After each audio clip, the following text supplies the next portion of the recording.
sea realmente bastante frecuente, pero poco, digamos, evaluado, poco diagnosticado, ¿no? Un síndrome metabólico es una patología que está compuesta por una agrupación de alteraciones metabólicas que confieren un elevado riesgo para desarrollar enfermedades cardiovasculares y sobre todo la diabetes mellitus y se considera un cuadro crónico, es decir, es un estado de enfermedad de tipo crónica y progresiva. Por eso dice que es un estado fisiopatológico crónico y progresivo. Y los principales componentes que tienen son, pues, estos de acá, ¿no? La obesidad central, la resistencia a la insulina o insulinoresistencia, la dislipidemia de tipo aterogénica, ¿no? Que consiste en hipertrigliceridemia, descenso del HDL y aumento de las partículas LDL. Luego la hipertensión arterial y lo que son las alteraciones del metabolismo hidrocarbonado, ¿no? Donde tenemos pues lo que es la prediabetes y la diabetes mellitus tipo 2. Entonces, dentro de lo que es la epidemiología, el síndrome metabólico se va a asociar a varios factores, entre ellos la edad, donde de repente los adultos en edades por encima de los 60 años corresponden al grueso de la población, donde ellos tienen una susceptibilidad de un 44% de riesgo de desarrollar síndrome metabólico, es decir, va a tener una susceptibilidad metabólica. Otro va a ser el sexo, porque mayor riesgo tienen las pacientes del sexo femenino, la etnicidad, ¿no? Sobre todo en relación a pacientes pues, afroamericanos, latinos, asiáticos, más que los arios, por no decir. ¿No? Igualmente se va a asociar a la presencia de dislipidemia, hipertensión, hiperglicemia, desórdenes o patologías endócrinas, hasta en relación con la obesidad, la actividad nutricional, el sedentarismo, lo que es el tabaquismo y también lo que es la historia familiar de diabetes, ¿no? Esa susceptibilidad metabólica que tiene para desarrollar el síndrome metabólico en relación también, ¿no? A la figura, como se observa, pacientes varones, ¿no? Tienen claramente, como dicen, un cuerpo de manzana. Las pacientes mujeres van a estudiar pues, como un cuerpo de una pera, dicen, ¿no? O sea, ese tipo de adiposidad o grasa, que es la forma como ellos van a desarrollar. Entonces, todas estas alteraciones asociadas de repente a lo que es pues, las dietas que puedan tener el consumo de grasas, van a hacer que desarrollen un perfil proinflamatorio. En cambio, aquellos pacientes que pues, de algún modo en su alimentación tienen ácidos grasos monoinsaturados, van a tener un perfil antiinflamatorio. Entonces, de acuerdo a la asociación, en este caso, ¿no? De la susceptibilidad metabólica y estos factores y el tipo de alimentación que uno pueda desarrollar, va a generar un perfil ya sea proinflamatorio o antiinflamatorio y de esa forma desarrollar lo que es un síndrome metabólico. Entonces, dentro de la etiología tienen puestos factores de riesgo, desde la hipertensión, el sedentarismo, el desarrollo de la obesidad, la predisposición genética, sobre todo para hacer resistencia a la insulina, ¿no? Eso ya lo hemos visto cuando hemos hecho fisiopatología de diabetes mellitus tipo 2. Entonces, estas alteraciones lo que van a provocar es formación de lo que son las citoquinas proinflamatorias. Estas citoquinas proinflamatorias generalmente se van a liberar de lo que es el tejido adiposo agrandado, inflamado, lo cual va a impactar de forma negativa en el manejo de la insulina. Entonces, dentro de eso lo que vamos a tener que determinar es que la obesidad, el desarrollo de la obesidad, ¿no? Que de forma progresiva produce insulinoresistencia, va a ser responsable de que haya aparición de síndrome metabólico, ¿no? Entonces, por eso pues dice la BD, acá es la obesidad y la contribución a la resistencia a la insulina. ¿Por qué? Porque esta obesidad, al tener pues, citoquinas proinflamatorias, van a producir alteraciones en lo que es el receptor de insulina, van a llevar a una secreción defectuosa de la insulina, alteraciones en la vía de señalización de la insulina. Todos ellos contribuyen al desarrollo de la resistencia a la insulina y con el tiempo pueden desarrollar síndrome metabólico, ¿no? Entonces, ¿por qué queremos, digamos, mostrar, aparte ya de diabetes mellitus, el síndrome metabólico? Porque el desarrollar síndrome metabólico tiene pues, de 2 a 3 veces más riesgo de eventos cardiovasculares, por decir, un infarto agudo del miocardio, una enfermedad cerebrovascular, que la misma diabetes o hipertensión que se desarrollan por separado. ¿Ya? Entonces, en esto va a ser importante lo que es la distribución de la grasa corporal.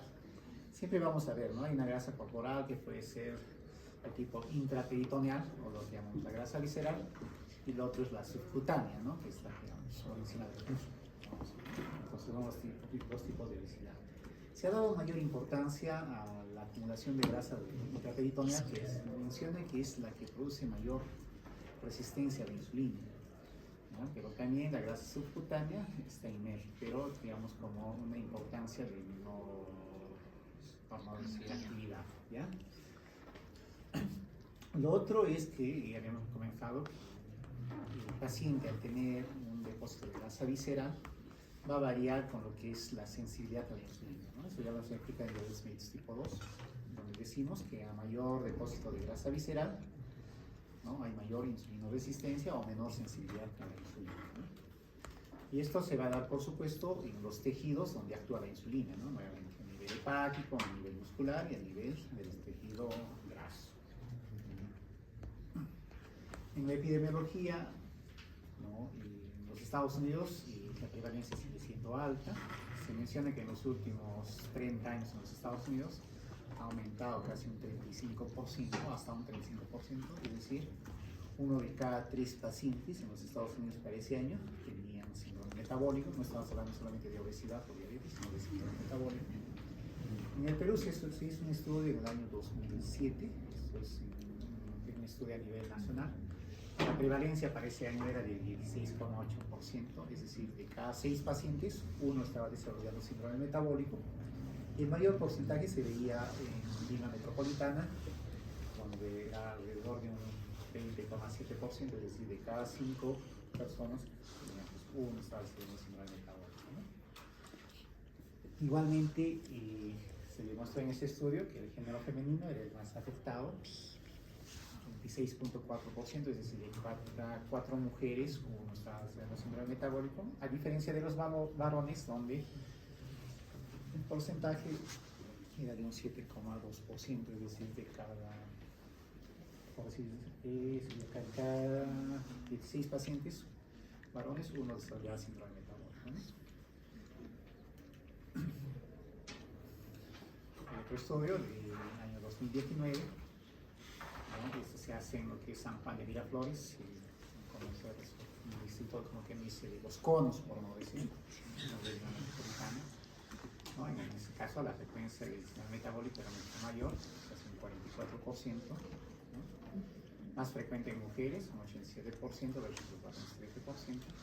Y cuando desdoblan los componentes, es decir, los 5 componentes que conforman los criterios para el síndrome metabólico, vieron que la obesidad de tipo abdominal era la que estaba más frecuentemente reportada, es decir, un 41%, seguido de los bajos niveles del colesterol HDL, un 29%, ¿no? La hipertrigliceridemia, un 35%, la hipertensión, un 28%, y las alteraciones en la glucosa o hiperglicemia eran en menor cantidad.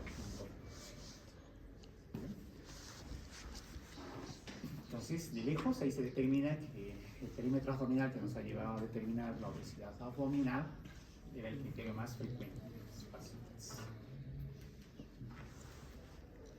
Bien, dentro de la fisiopatología, ya habíamos mencionado, hay 4 características centrales que definen el síndrome metabólico. De ellos, el primero, la resistencia a la insulina, es el factor fundamental, ¿no? Luego tenemos la adiposidad visceral, la dislipidemia, y ojo, hay también disfunción endotelial. De repente no está dentro de los criterios, algunos lo consideraban, pero sabemos que también tiene un efecto proinflamatorio y tiene también alto riesgo para desarrollar enfermedad cardiovascular, ¿no?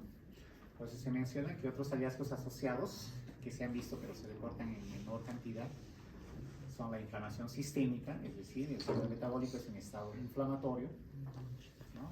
También tenemos lo que es la hipercoagulabilidad, es decir, un estado procoagulante, y también el compromiso o renal o afección renal, que es la presencia de microalbuminas. Dentro de esto hay que determinar, ¿no? las citoquinas proinflamatorias que se liberan a nivel del tejido visceral, del tejido adiposo, son pues los responsables del desarrollo de la aterosclerosis, de enfermedad de arterias coronarias. Dentro de ellos vamos a tener una hormona fundamental que es la adiponectina, que se va a asociar con la formación de enfermedad coronaria, además de causar resistencia a la insulina. Es decir, lo más probable es que en este tipo de pacientes encontremos niveles altos de adiponectina. Entonces, cuando ya hablamos un poco más de la fisiopatología y desdoblamos de repente componente por componente, ¿no? De lejos la obesidad central, ¿no?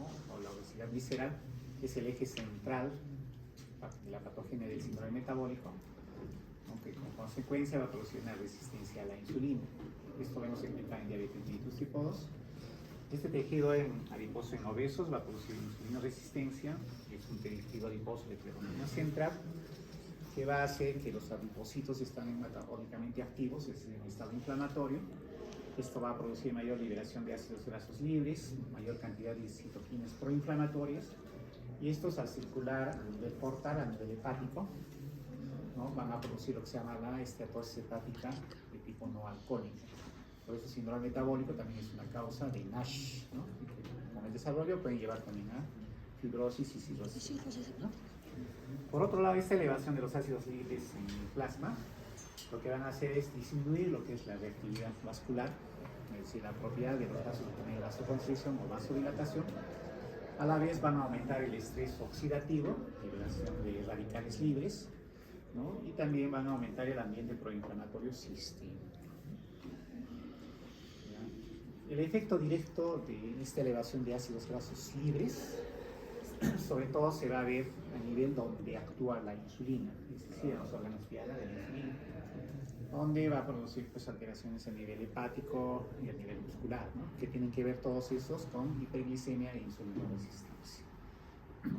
Por otro lado, el que haya un incremento de ácidos grasos libres en mayor cantidad va a llevar a lo que se llama el efecto de lipotoxicidad, que también a su vez produce un efecto de resistencia a la insulina, que habíamos dicho por los métodos diferentes, ¿no? Por insulinoresistencia, alteraciones en la vía de señalización.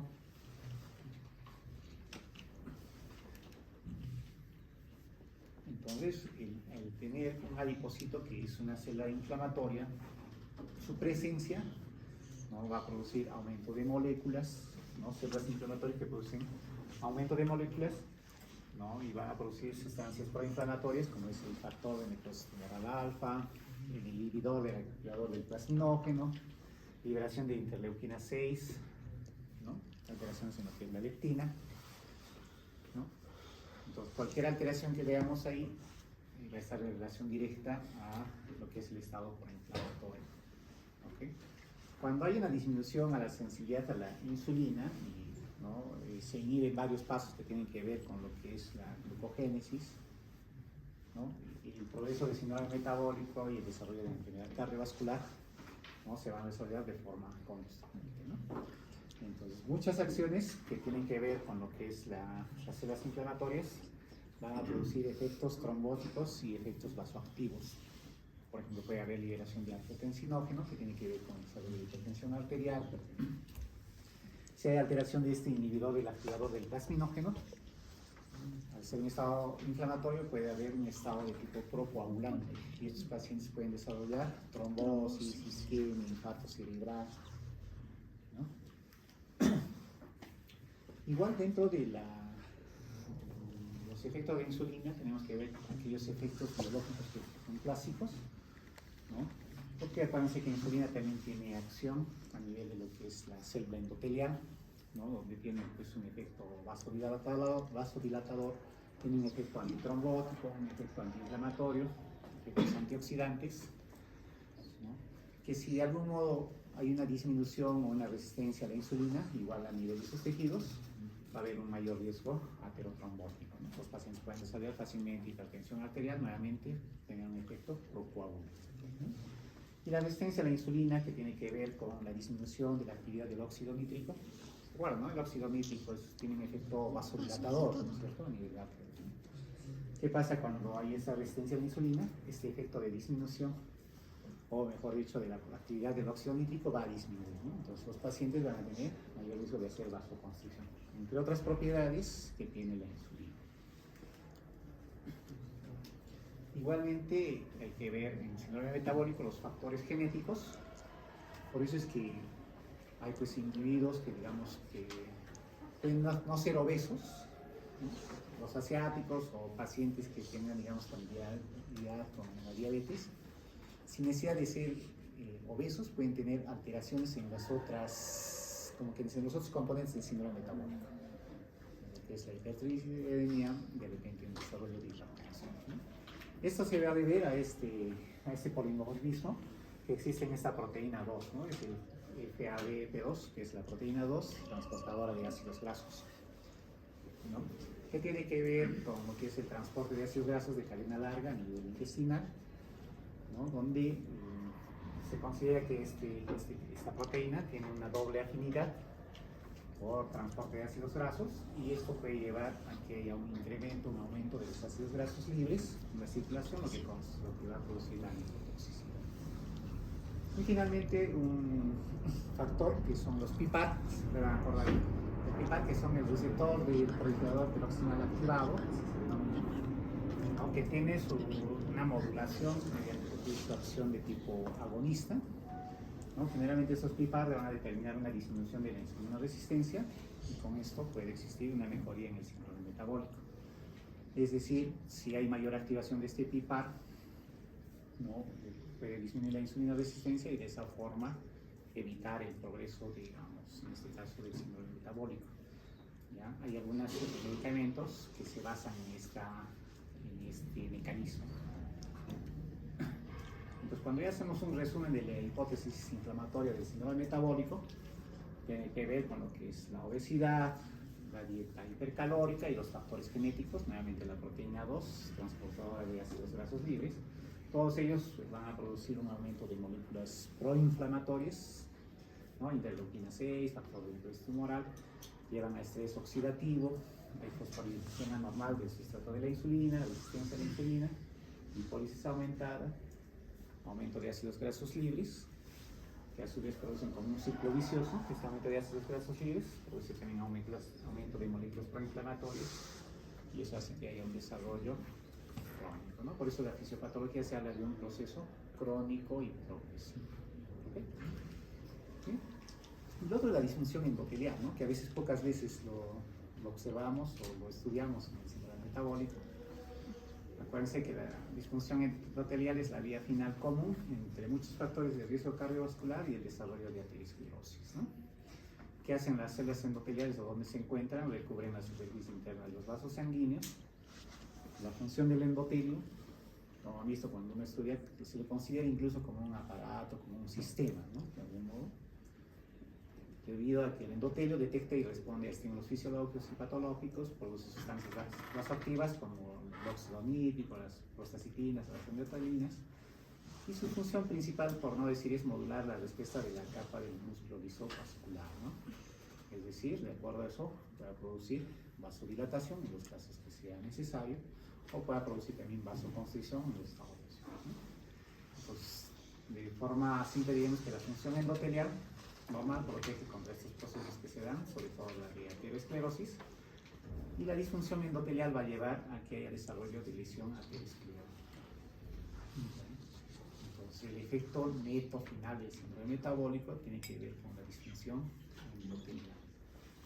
Cualquier patología relacionada con disfunción endotelial, ¿vale? Como que se desencadenar en enfermedad cardiovascular, un infarto de miocardio, una lesión cerebral, trombosis renal, trombosis de miembros inferiores. ¿Bien?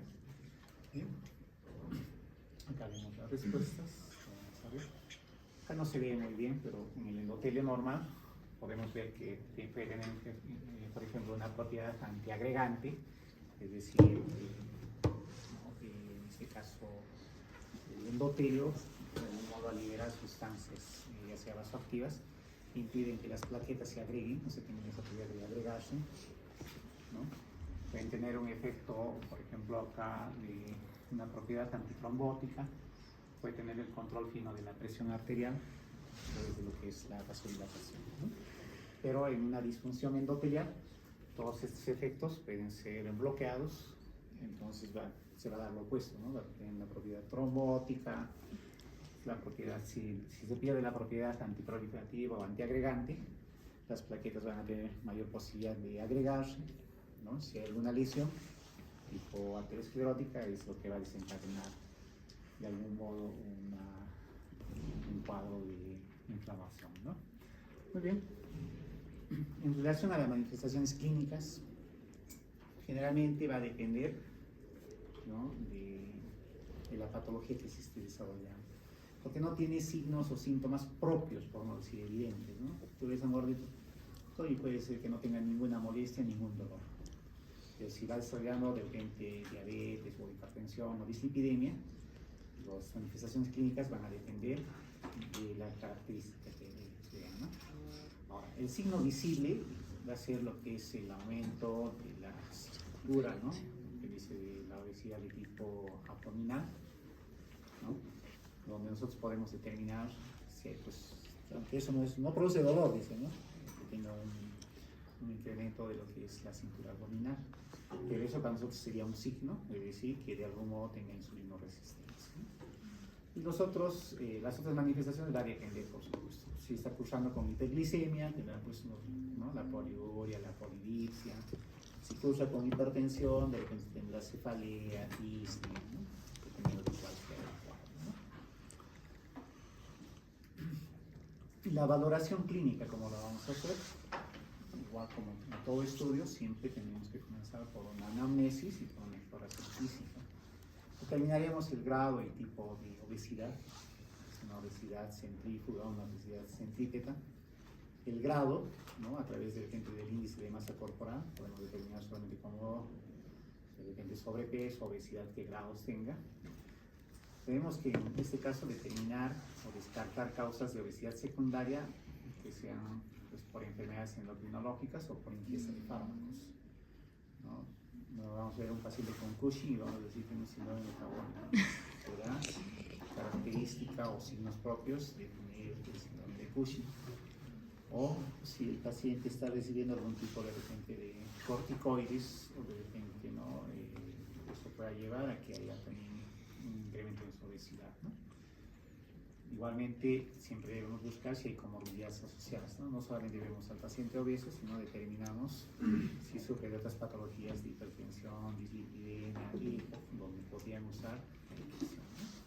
En relación a la anamnesis, tiene que ver con los antecedentes personales, familiares, uso de fármacos, la edad de inicio de obesidad, ¿ya? Y siempre dicen de algún modo que el inicio de obesidad de forma temprana, es decir, la obesidad infantil, que es de repente entre los 6 o 12 años, es como que van produciendo una memoria, ¿no?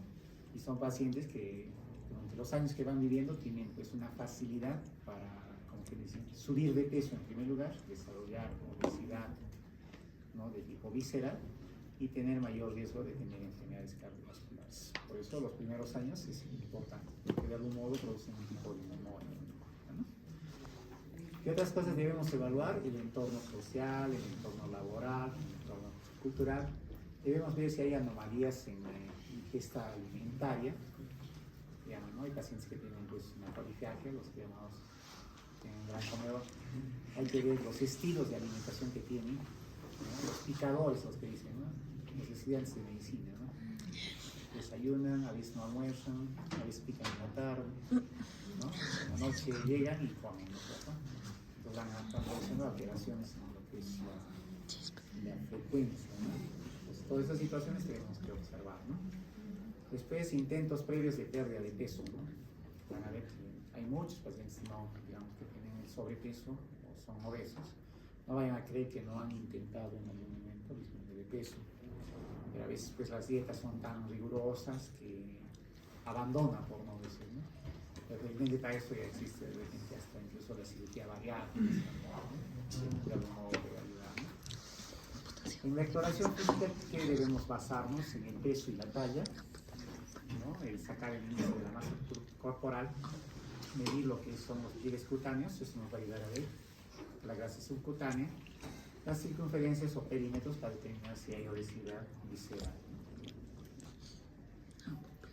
Ese es el procedimiento más importante, ¿no? En la determinación de lo que es el síndrome metabólico, sobre todo al medir el perímetro abdominal, ¿no? Que acá tenemos en qué área específicamente se debe desarrollar la medición, ¿no? Es en el punto medio del borde costal y lo que es el borde superior de la cresta ilíaca. ¿En qué le hacemos? ¿En inspiración o en expiración? Le damos. Inspiración. ¿Cómo les gustaría que les tomen? Inspiración, ¿no? Ya, inspiración. Bueno, esta es una adaptación esquemática, no lo vamos a pasar.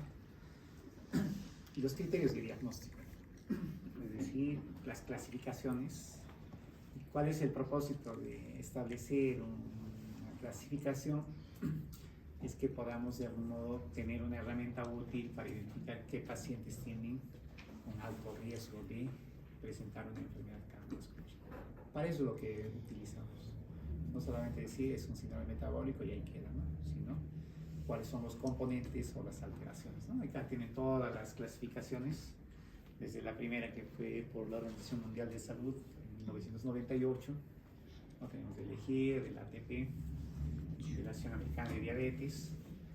De repente yo considero uno de los más importantes, el de la IDF, de la Federación Internacional de Diabetes del año 2005, donde pues, los criterios que utilizan de repente son más relacionados a las razas o a las etnias que hay, ¿no? Porque de todos modos los fenotipos que puede tener de repente un paciente europeo, un paciente asiático, un paciente latinoamericano sean diferentes, ¿no?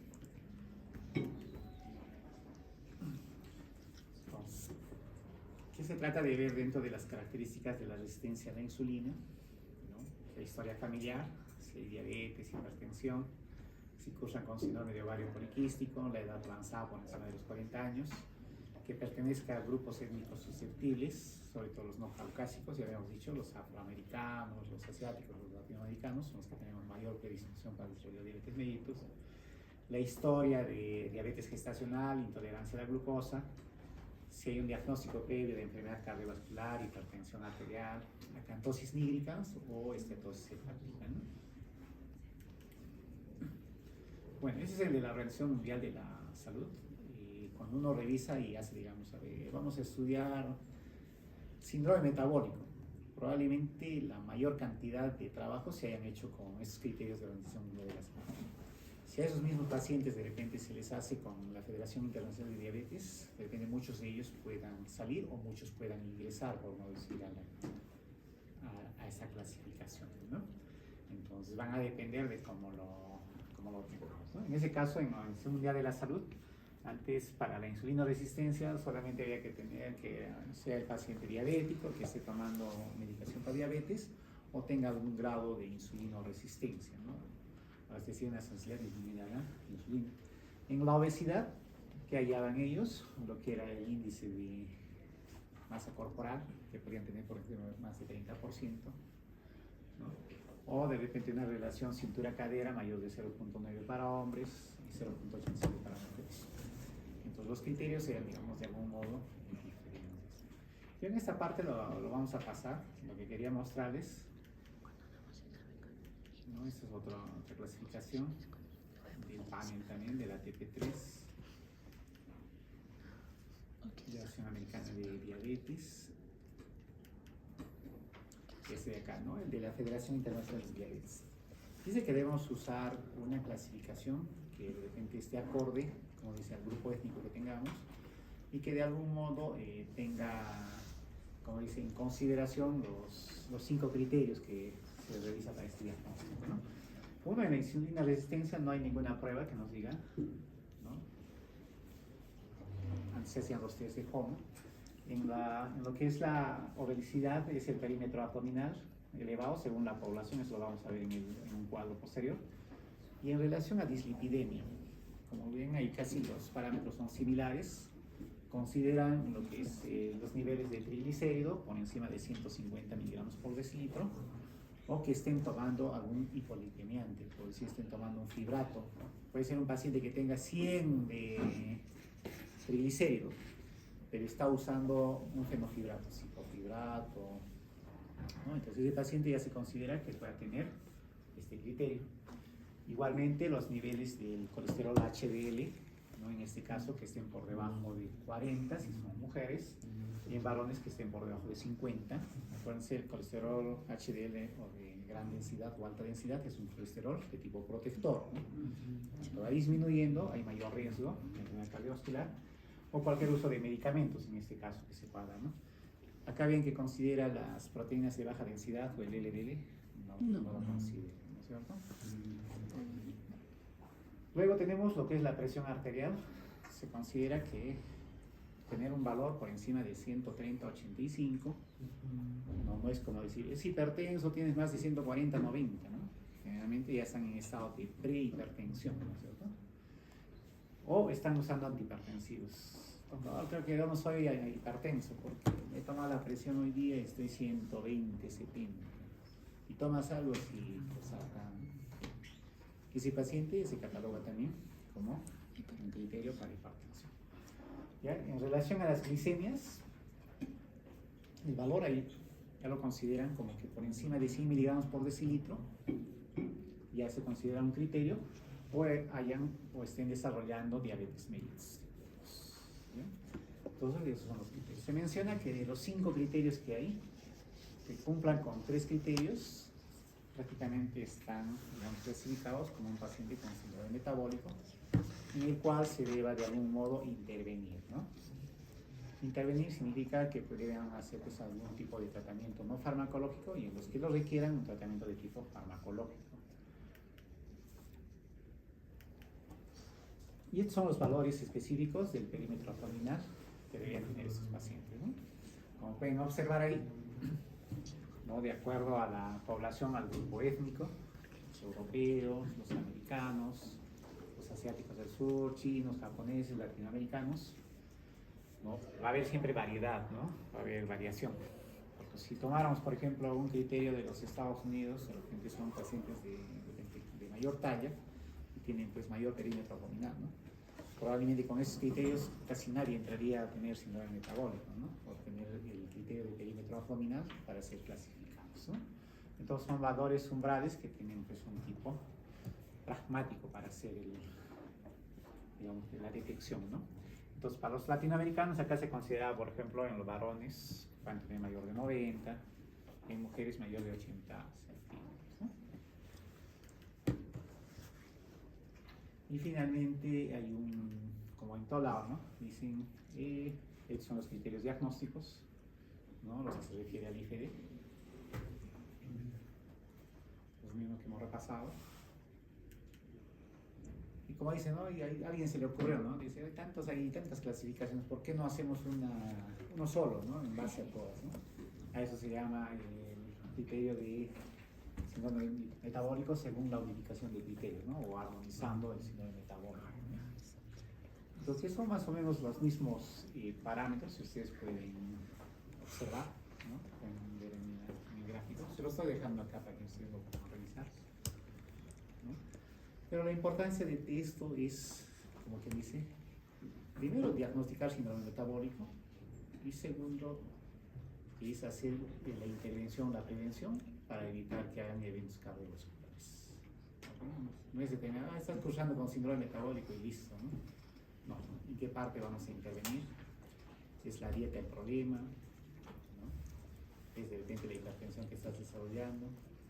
Entonces, ¿cómo vamos a modificar eso, ¿no? Entonces, ¿a quiénes evaluar el síndrome metabólico? Pacientes obesos, que tengan diagnóstico de dislipidemia, intolerancia a la glucosa, hipertensión, diabetes, ¿no? Personas que no realicen o tengan escasa actividad física, aquellos pacientes con antecedentes familiares de diabetes o enfermedad cardiovascular, pacientes mujeres con enfermedad de ovario poliquístico o pacientes que hayan desarrollado diabetes mellitus gestacional o que hayan tenido un producto macrosómico, ¿no? Es decir, recién nacido por encima de 4 kilogramos, ¿no? En ellos vamos a buscar, ¿cierto? ¿Cómo evaluamos? Es lo que habíamos mencionado, ¿no es cierto? Historia clínica, antecedentes, un examen físico, evaluamos el perímetro abdominal, determinamos la glicemia, solicitamos un examen de triglicéridos, colesterol, medimos lo que es la presión arterial, y vamos a determinar con los que coincidan y de acuerdo a eso establecemos, ¿no? En relación un poco ya al tratamiento y prevención, lo vamos a hacer de forma somera porque esto probablemente ustedes lo van a hacer en clínica, en epidemiología. La idea es, pacientes, al hacer una intervención, es que logremos una reducción de peso, ¿no? Se dice que un objetivo es la pérdida ponderal de un 7 a 10%, ¿no? Que esto va a mejorar todos los componentes del síndrome metabólico y de algún modo puede reducir el riesgo de progresar a diabetes mellitus tipo 2. Estamos frente a un paciente, por decir, de 70 kilos, ¿no? El hecho de que bajen entre 5 a 7 kilos, ¿no? Eso ayuda, digamos, en el control, ¿no? Ese es un objetivo, ¿no? Muy bien. ¿Qué otro? Es la modificación de los estilos de vida, ¿no? Obviamente, mayor actividad física.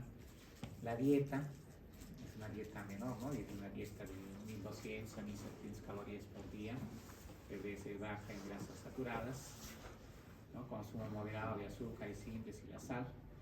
Actividad de ejercicio de tipo aeróbico. Si el paciente fuma, una abstención. Si el paciente toma, un consumo moderado de bebidas alcohólicas, como ven en la figura, de repente el consumo de mayor cantidad de frutas, ¿no? O vegetales, ¿no?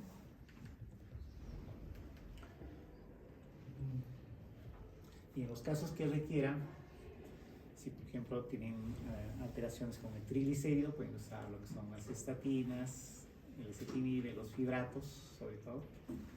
Si de repente el paciente está desarrollando intolerancia a la glucosa o tolerancia normal a la glucosa, pueden usar lo que es la metformina, ¿no? Sin necesidad de que ese paciente diga, ya estás haciendo diabetes, ¿no? Sino en la fase previa la podemos usar. Si estás haciendo hipertensión, podemos usar lo que son los hipotensores, sean los IECA, los ARA, diuréticos. En algún momento se utilizaba agentes que facilitan la pérdida de peso, como es el orlistat, los análogos del GLP-1, ¿no? Que pueden ayudar a bajar de peso, ¿no? Y lo otro es pues que también en aquellos pacientes que han intentado todos los tratamientos farmacológicos, actividad física, gimnasio, no lo sé, también existe la cirugía bariátrica, ¿no? En ellos las recomendaciones, bueno, quienes se deben hacer son aquellos donde tienen pues el índice de masa corporal que supere los 40 kilogramos por metro cuadrado, ¿no? Esa es la obesidad mórbida que decimos, ¿cierto? Y los otros son sujetos que tengan un IMC mayor de 35, pero tengan comorbilidades. ¿A qué comorbilidades se van a referir? Por ejemplo, que han tenido de repente ya una angina, tienen una enfermedad aterosclerótica, cardiovascular, ¿no? O son para pacientes que de algún modo no pueden desarrollar actividad física. ¿Ya? Muy bien, eso es lo que quería mostrarles para ya concluir. Bueno, esto se lo estoy dejando acá en la computadora para que ustedes puedan bajarlo y revisar.